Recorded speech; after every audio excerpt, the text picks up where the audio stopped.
যারা রয়েছে, আমাদের কাজ আপনাদের কোচের লড়াই। এই ভোটটা, এটা বুঝতে পারছেন তো আপনারা? এটা বুঝতে পারছেন তো? এটা কোনো নীতি, কোনো আদর্শের লড়াই নয়, এটা বাঁচার লড়াই। ইস পার কি উস পার। পঞ্চায়েত ভোট গেল, পঞ্চায়েত ভোটে অনেক সময় কি হয়েছে, এক একটা বুথে যেটা জেলায় নয়, কুচবিহার থেকে কাকদ্বীপে এটা হয়।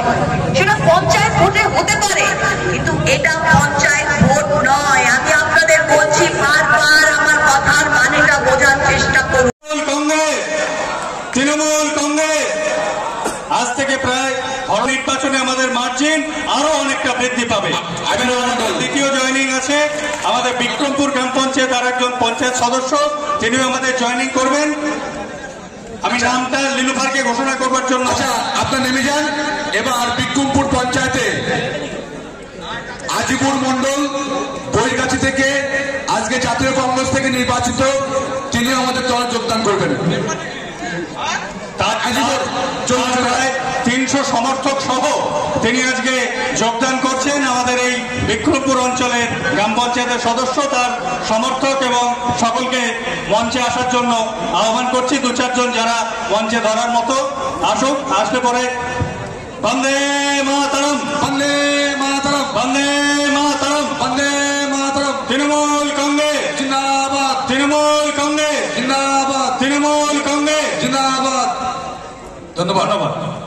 বক্তব্য বেশিক্ষণ দিই না, যা বলার থেকে কম টাইমে বলি। আমি কম টাইমে বলবো, কিন্তু আমার গলাটা খুব খারাপ, আমার সাথে একটুখানি বের করবেন। কিন্তু যে কথা বলছি আপনারা একটু মন দিয়ে শুনবেন।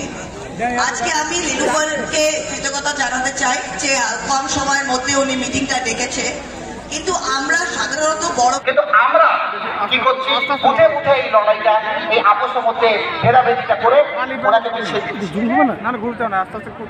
আমি খুব দায়িত্ব নিয়ে বলছি, কৃষ্ণনগর থেকে শুরু করে করিমপুর অব্দি হারের কোনো জায়গা নেই। ব্লকের যে কোনো ব্লক আপনি ধরে রাখুন, কোনো ব্লকে কোনো হারের জায়গা নেই তৃণমূল কংগ্রেসে। আমরা যদি একবদ্ধ হয়ে লড়াই দিই, একবদ্ধ হয়ে পরিশ্রম করি, আমি আপনাদের খুব দায়িত্ব নিয়ে বলছি, এই লোকসভা আমার নিজের প্রার্থী তৃণমূল কংগ্রেসের প্রার্থীকে 1.5 লক্ষ থেকে বেশি ভোটে জেতাবো। মন্ত্রী শ্রী উজ্জ্বল বিশ্বাস মহাশয় এক্ষুনি শলি বাউন্ডাঙ্গা টোল প্লাজা পার করে আমাদের মধ্যে উপস্থিত